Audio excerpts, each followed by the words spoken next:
Magandang araw mga kaibigan. Ngayong araw ay tuturo ko paano mag-interpret ng resistance reading sa ohmmeter. Ang unang hakbang o procedure ay know the value of individual calibration in the ohmmeter. Para sa inyong kaalaman, ang ohmmeter scale ay makikita sa pinakamataas na bahagi ng meter scale. Kung mapapansin nyo, hindi lahat ng guhit ay may numero at hindi pare-pareho ang value. So, himay-himayin muna natin ang ohmmeter scale para malaman natin ang value ng bawat guhit o calibration. As shown in the illustration, the scale can be divided into 8 areas. The areas involved are 0 to 2, 2 to 10, 10 to 20, 20 to 50, 50 to 100, 100 to 200, 200 to 300, and 300 to 500. Sa 0 to 2, ang line distance natin ay 2. Ang total number of calibration is equal to 10.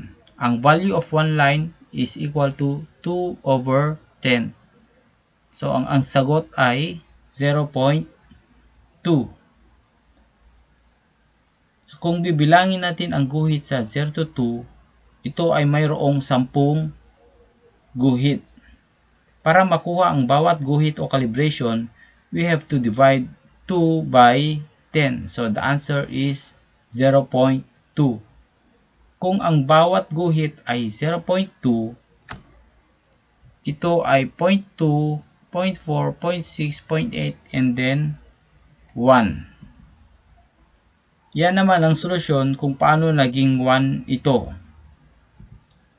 Kung i-add natin yung 5 guhit ay maging 1 ang sagot, di ba? Kung 1 yan plus 0.2 is equal to 1.2, 1.4, 1.6, 1.8, and then 2. Nakuha. So, let's proceed to 2 to 10 reading. Ang line distance is 8. Paano nakuha? Just subtract 10, yung 10 dyan, minus yung 2 is equal to 8. Ang total number of calibration o guhit ay 16. So, kung bibilangin natin yung mga guhit simula sa 2 hanggang sa 10 ay meron itong 16 na guhit. So, 1, 2, 3, 4, 5, 6, 7, 8, 9, 10, 11, 12, 13, 14, 15, at 16. So, we divide 8 by 16 to get the value of one line or calibration. The answer is equal to 0.5. So, kung 2 yan, plus 0.5 is equal to 2.5 plus 0.5 is equal to 3, 3.5, 4, 4.5, and then 5 hanggang 10 na yan. Okay? So, for 10 to 20 reading naman, ang line distance is 10. Ang total number of calibration is equal to 10. So, the value of one line, 10 divided by 10 is equal to 1. Sa 10 to 20, ang bawat guhit ay 1.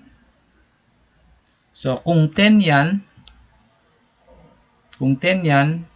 plus 1 is equal to 11, 12, 13, 14, 15, 16, 17, 18, 19, and then 20. Okay, nakuha. So, for 20 to 50, ang line distance natin naman ay 30. The total number of calibration is equal to 15. So, we divide 30 by 15 to get the value of one line or calibration, which is 2.0. So if that is 20 plus 2 is equal to 22, 24, 26, 28, 30, 32, 34, 36, 38, 40, 42, 44, 46, 48, 50. Okay? So, ang next na guhit naman, ay 50 to 100 reading. So, ang line distance natin ay 50. Total number of calibration is equal to 10.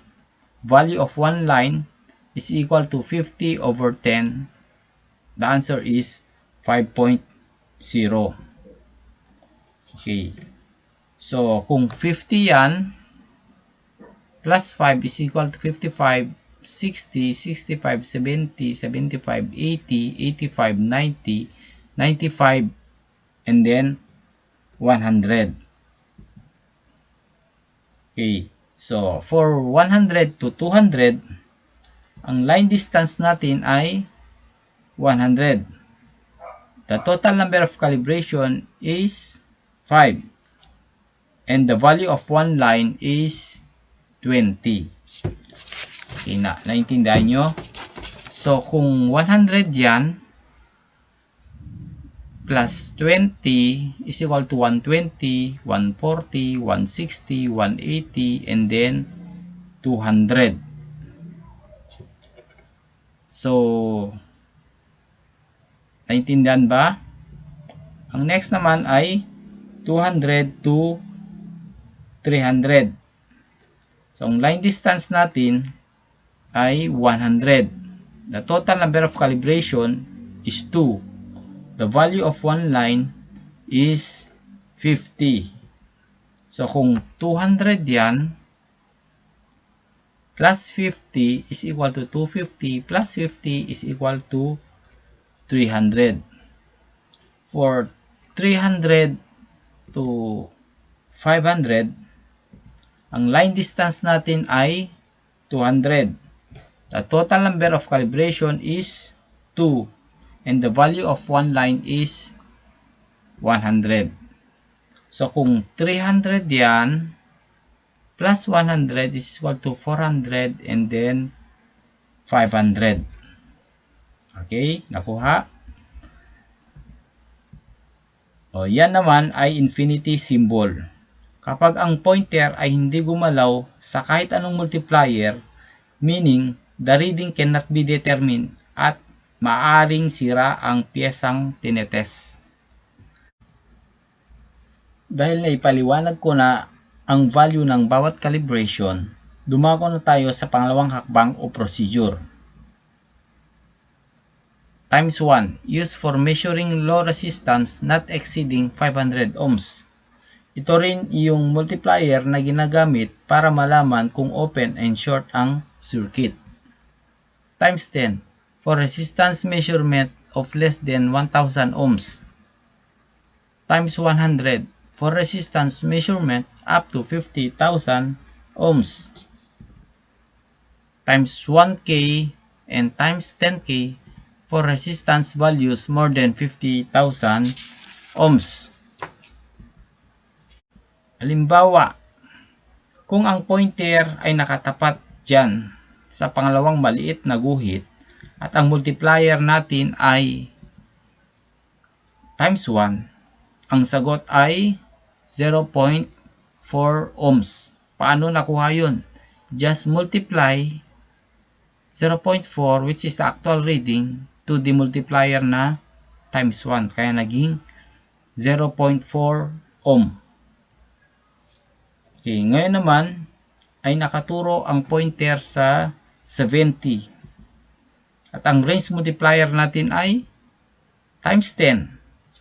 Ang sagot ay 700 ohms.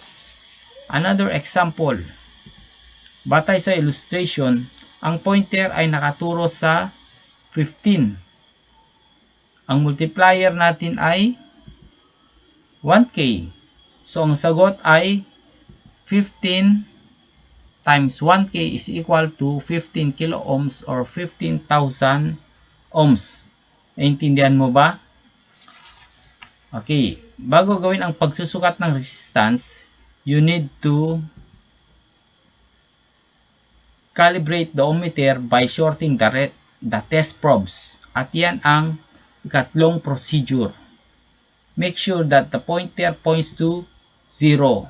Mahalaga na i-calibrate ang ating ohmmeter upang maging accurate ang ating gagawing pagsusukat ng resistance. Ugaliing gawin ito pagkatapos may set ang range selector switch knob sa napiling multiplier. At ang number 4, make the necessary resistance measurements. Sa pagkakataong ito, maaari na natin gamitin ang ohmmeter para mai-test o makuha ang resistance ng isang pyesa. Yan lang guys. Sana may natutunan kayo sa video na to.